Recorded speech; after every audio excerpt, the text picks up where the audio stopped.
On most occasions, Annalise cherished a good drive, but she found the task far less enjoyable with a large section of bone protruding from the bloody meat of her forearm. The slightest touch sent jolts of searing pain through her body, so she just held it to her chest like a bird with a shattered wing and tried her best to stay between the yellow lines. Tears streamed down her face as she tried her best to focus on her breathing, the road, the radio, anything. Anything but the pain and the fact that the one person she loved most in the world had just broken her arm in two like it was uncooked spaghetti. When it had happened, she hadn't been thinking anything more than get out of the house. Get out of the house right now before he kills you. Before it kills you. When she thought about what had happened, she didn't think in terms of he. She thought in terms of it. Because it wasn't Braden who had hurt her. It was the thing on the end of his arm that looked like a hand. The thing they had thought must be too good to be true, but had accepted all the same. The engine sputtered loudly for a moment. Annalise swore at it and it evened out. She and Braden had talked about needing a new car for months, but that would involve some diligent and patient saving. They weren't the sort of people that just went out and bought a car. They had started putting money away for one when the accident happened. Suddenly their aging vehicle had become a vague and distant concern. Cars were expensive, but so was a long stay at the hospital, and they both knew that the car fund was going to be the first to go when the invoice came. That was when the man had found them in the hospital like some sort of guardian angel and offered them a reset button. After all, when you lose a hand and some suit offers you a new one free of charge, only the rich have elbow room to scoff. Thinking back, she couldn't even remember the name of the man who had offered Braden the surgery. Billings? Bello? She was almost certain it started with a B. She couldn't remember who he had worked for now that she really thought about it, but on that account she can't be sure if Mr. B had told them at all. Things like this just didn't happen to her. They happened to people on TV shows maybe, or on the news, but not her. Her life was supposed to be normal. Annalise couldn't believe she had been so stupid. She was smarter than to accept things like that and believed it would truly be free, especially from some fucking stranger in a suit. Thinking about it closer, she didn't know what sort of company had enough money to be giving out free robotic arms anyway, but she knew governments had that kind of dough. They could try whatever they wanted on someone like them and get away with it too. Who could stop them?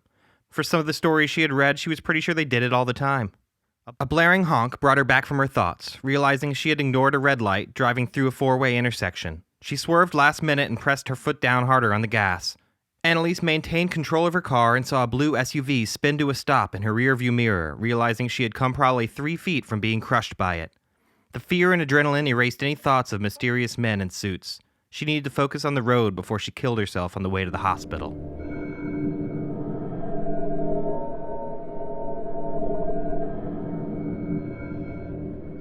The woman at the front desk took one look at Annalise and rushed her back into the care of 2 young doctors. They didn't ask for any info when she came in, probably because she was in such agony, not to mention bleeding all over their floor. She recognized the girl from the desk and was a little surprised that she hadn't recognized her back. But then again, hospitals only remember you if you're the one with your hand blown off by a shotgun, not his girlfriend. They sat her on a temporary gurney in a large room with several other people and was told to wait a minute while they got her into a room with a doctor, and then they were gone. There was a TV on in the corner of the room playing the news. Annalise recognized the house on the screen as her own. The garage door was open and they were wheeling a shape under a white blanket out and into an ambulance. They were in no hurry. The volume was too low to hear, but she knew what she was seeing. That was Braden under that sheet. The hand had turned on him. Or maybe it wasn't the hand. Maybe it was a couple men in dark suits. Men with guns fitted with silencers who drive nondescript black cars and keep watch over certain expensive test subjects, especially in case those tests turn out to be failures. She didn't know for sure, and she couldn't think about it any deeper. Every avenue of thought was stopped short, blocked by a figure laying down under a white sheet.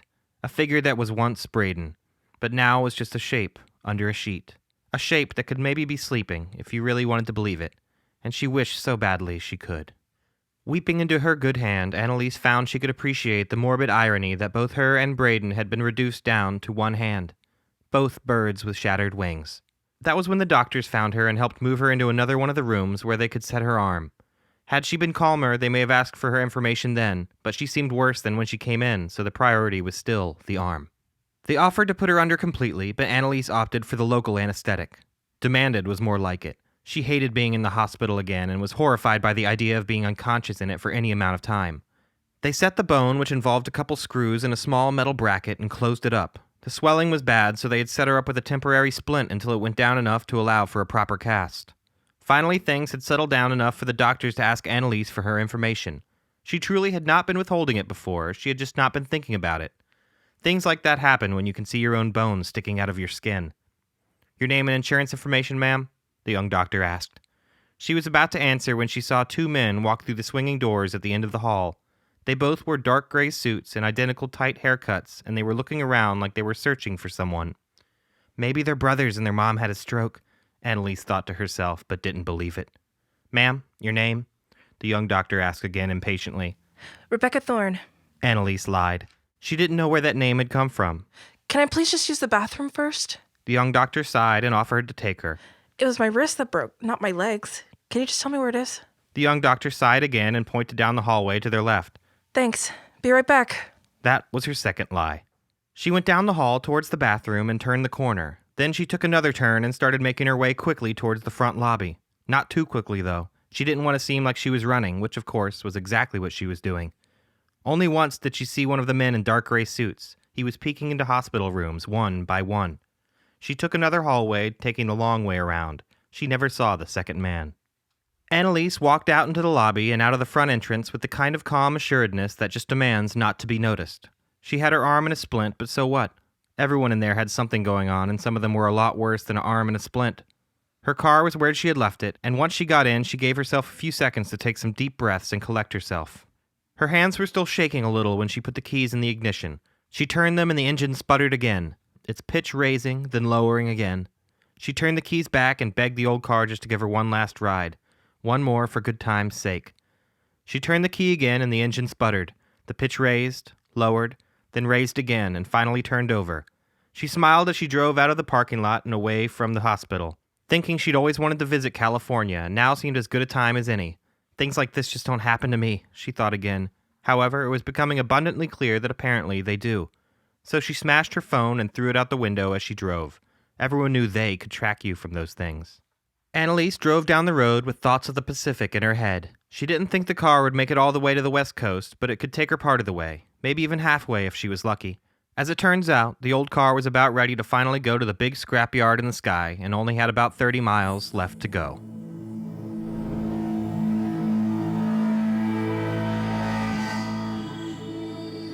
The car had sputtered to its final resting place on the side of a long rural road right between where she had came from and absolutely nowhere.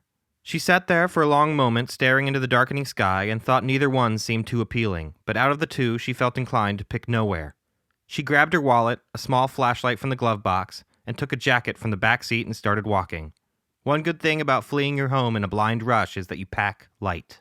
She figured hitchhiking would be the best option until she could get to a bus or a train station, but she had to be careful. She had to make sure she wasn't picked up in one of those nondescript black cars, especially the kind driven by men in tight, matching haircuts and dark gray suits. She didn't like how late it was getting and knew it would be harder and harder to make out cars as it got dark, but that was a bridge to cross later. She walked in the general direction of nowhere and expected to see a car within a few minutes. When a few minutes became 20 minutes, she got concerned. When 20 minutes became an hour, she was getting scared. Maybe nobody uses this road anymore, she thought. Maybe I took a wrong turn somewhere on an old road that nobody uses and now I'm stuck out here. She walked on because it was the only option, but every step started to feel like another shovelful of dirt as she dug her own grave. She could imagine herself freezing out here on the side of the road. It got cold enough at night for it to happen. She could turn around now and walk back to the car, she considered. She could at least sleep there through the night. Even as she thought this, she kept walking and never turned around. The thought of the car terrified her. It had her license plate on it, and she was sure that the men in gray suits had that on file. She would be helpless. Even if you couldn't track an old clunker like hers the same way you could a smartphone, it didn't mean they couldn't find her. She finally decided it was best to keep walking. Another half an hour had passed, and it was starting to get dark. Annalise was starting to panic when two shining white eyes appeared over the horizon behind her. She saw them and froze. What if it's those government men? They found my car, and they knew I started walking, and now they found me. As the headlights drew closer, she could see they were the aged yellow color of a much older car, not the sleek, sterile white lights of the nondescript cars she feared. She could hear the loud, bassy rumble of the engine and knew for sure. So she started waving the flashlight and stepped to the edge of the road. The headlights slowed to a stop, and she could see the car was a white pickup truck that looked like it was produced sometime in the 1960s. She approached the window and could see that the driver looked more scared than she did. That was good. "You all right?" the man in the driver's seat asked. He was a short, thin man with a curly mess of dark hair and big round eyes that were alert with fearful suspicion. Hi. I need a ride. I just need to get to the next town or something. Annalise said. The man eyed her again with suspicion, but seemed to relax a little. Say, that wasn't your car way back a ways off to the side, was it? He asked. Yeah, that's me. Well, you have been walking a while then. He seemed torn, but the fact about the car seemed to do the trick. All right, hop in. Annalise got in the truck and buckled herself in. She smiled at the small, messy-haired man in the driver's seat, and he smiled back, which seemed to melt away the top layer of his nerves, even though he was still quite jittery. Probably scared of girls, she thought to herself, stifling a laugh. The first thing Annalise noticed about the truck was there was no radio. Where the radio unit belonged, there was an empty rectangular gap. That didn't strike her as terribly strange. This truck was ancient. She had an old clunker herself, not this old, but still pretty old, and she knew how it was. Things broke and you fixed them and they would break again. Eventually, sometimes you just said fuck it and decided to stop trying. That's just life, really. Sometimes it gets to the point where you just say fuck it, let's ride. I'm Denny, the wide-eyed man said in the driver's seat. What's your name? Rebecca. Annalise said almost on instinct, surprising herself that Mrs. Thorne was still around. Thanks for picking me up. My car died, I don't have my phone, and I just started walking and I started to think I was going to have to spend the night out here. Be glad you didn't. It gets freezing out here at night, Denny said as he leaned over his steering wheel slightly, staring up with his nervous eyes into the darkening sky, darting in one direction then another, as if he expected to see something up there. He leaned back in his seat and again tried to smile. So, how'd you hurt your hand? It's my wrist, actually. It's kind of a long story. So, do you live around here? I have a small mobile home nearby, and I travel a lot. I've been in this spot for a little while, off the grid, Denny said. Oh, cool. I love watching those tiny house videos online. Do you run off solar? Denny looked at her for a minute and seemed outright terrified. How'd you know that? It's pretty much what everyone does online. Annalise responded, slightly taken aback. Oh, right, well, yeah, I mean, solar really is the best way. He seemed to calm down, at least to what passed for calm in Denny's world. Couldn't live in the city anymore. It's too much noise. Too much radiation. Who knows what in the water, fucking acid rain, breathing clouds of smog. It was a little better outside the city, but you really have to travel to get a real lungful of clean air. Denny was strange and fidgety, sure, but Annalise understood all the same, even if the word radiation had thrown her for a loop. I know what you mean. Nothing like the taste of fresh air, especially when it's cold out. Annalise said. It's not just the pollution, either. It's full of frequencies. They're everywhere. You can feel them. If you listen close enough, you can even hear them. Buzzing. Gamma waves, radio waves, microwaves, all that fucking radiation, man. You really got to get far out of the cities if you want to get away from them, and that's what I do. Annalise listened, and without thinking, her eyes fell again to the rectangular gap where the truck's radio should be. Those things don't just pick up signals, you know, Denny said. Annalise's eyes moved back up to him. The radio, I mean. They do a lot more than just pick up the top 40. They do that, sure, but they can be used to transmit and relay signals, too. If someone had the right technology, they could track you using just the radio in your car. And believe me, someone does. That's why I got rid of mine. I didn't know that. Annalise responded. She tried to keep her voice steady, but she felt it waver anyway. You think I'm crazy, don't you? Denny asked, and Annalise's mind immediately went to men in dark gray suits with tight, matching haircuts. Actually, you'd be surprised, she said. What do you mean? Denny responded. Clearly, he was not the kind of person who appreciated too many surprises. It's just that I don't think you're crazy.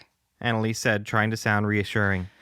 I know about the government people. Annalise could see Denny was getting uncomfortable and starting to fidget. And about the radiation. I know about that too, she said finally. You do? Denny said, and Annalise could see actual hope in those big, haunted eyes. I mean, it's so obvious once you see it, but most people can't even tell it's there. But it is. That's why you drive an old car, isn't it? Avoiding the cars with computer chips in them. Annalise thought she would be a fool not to go along with him now. Yeah, but if I did have one of those new cars, I can promise you I wouldn't have gotten stranded out here like I did. Yeah, and then you would have missed the pleasure of my company. Denny chuckled. Was that a sense of humor she was detecting under all those nerves? She thought it was, and it wasn't without its charms. Exactly. Pretty convenient if you ask me, she said, and then Annalise noticed a change in Denny's demeanor. His smile faded, and he brought both his hands up on the wheel into proper textbook position. 10 and 2, please and thank you. He mumbled something under his breath, and she couldn't quite make it out. I'm sorry? Did you say something? She asked. I said convenient. Because you're right, you know. It's convenient. I should come down a road that almost nobody uses and find a pretty girl who needs a ride. Very fucking convenient, if you ask me. Like something out of a movie, even. Excuse me? Annalise was watching him unravel before her eyes. He was starting to shake and to mumble to himself, and it had all happened in a matter of seconds. Real fucking convenient. Why don't you just tell me who you work for? Denny demanded. I work in catering. Annalise cried out, not knowing what else to say but the simple truth. Well, that's a new one. You don't think I know what the fuck you're trying to do? You think I'm scared of you just because of who you work for? Denny screamed and reached down between his seat and the middle console, pulling out a small black handgun. He pointed the gun into Annalise's face. I've got a nice private place where I put spooks like you. A place so far out that even you fuckers would have a hell of a time finding it. My own personal graveyard. So don't even try me. I've heard every lie under the sun, but I'll give it to you. Catering is a new one. I swear it's the truth. Shut up! This is what I fucking get for trusting somebody. Jesus, you people really are sons of bitches. You can't just leave me alone. I'm not who you think I am. Please, just let me out and I'll leave you alone. Annalise pleaded. Can't do that now. No. We're past that, unfortunately. You people always make me do things I don't want to do. That kind of thing fucks with a person, you know? Even if it's just putting a few spooks down in the dirt. Denny was speaking as much to Annalise as he was to himself, and in that moment Annalise's brain did an incredible thing. Through all the frantically sparking synapses and blind idiotic fear, her imagination somehow produced an idea. An idea that just might work, or at least she hoped. It was hard to think watching how Denny's hands shook holding that gun, but she had no other choice. Calm down, Denny. I need you to listen to me because we don't have much time. You know they know where you are, but they can't hear us thanks to your work on the radio. And as far as they know, right now, everything is going exactly as planned. So I'm going to need you to listen closely right now. Annalise barely knew where it came from, but immediately saw it was working. Denny was listening, quite intently actually. Given the fact that he spent every waking moment thinking about authority, she was not the least bit shocked to see that he responded well to it, even if it was false authority. She was all in now, so she proceeded, having no idea where she was going, but proceeding all the same. I knew you would recognize me. I was counting on it, actually. I needed to pass on a message, and this was the only way I could get into close contact with you and not be monitored. Denny could barely keep his eyes on the road, but somehow managed to keep driving and keep the gun pointed on Annalise at the same time. What do you want with me? Denny demanded. That was good, because it meant he believed her, at least for now. You know about the radiation, Denny. Not many people ever know it's there. That's part of it. But the other part is that I want out. You have no idea what it's like working for those bastards. If your family doesn't go 4 generations back through the elite society, then you're looked at forever as a guest at the family table. A freshman. Worse than that, a freshman girl. So I want out, and I want to say fuck you on my way out. Annalise was amazing herself. If she makes it out of this, she could have a future writing fiction maybe. But she thought it best not to get too ahead of herself and focus on the situation at hand. You see, there's no real way out once you're in. That's why I'm here. I'm making my own way out. She saw his grip loosen on the gun a bit and thought she had done it right. She felt like continuing, but worried she would sour the deal with too much information. How do I know you're telling me the truth? Denny asked. You don't really. You have to trust me. But at the very least, I can show you how they tracked you. It was a long shot, but she saw Denny's eyes grow wide. He was downright greedy to know, and that's when she realized what Denny was. He was a junkie. He didn't fiend for heroin or pills, but for information. He was a junkie for secret knowledge, and at this point in his addiction, he didn't care if the knowledge was truth or complete bullshit. He just needed a fix. The real terrifying part was that some of his fantasies just happened to be true. Just not this particular fantasy. Annalise's brain kept right on going in 5th gear, and she formulated what she thought might be the rest of a plan. Like this, she said, and leaned over to push the old truck's cylindrical cigarette lighter into its port with a metallic click. Metal on metal contact. That's all we need.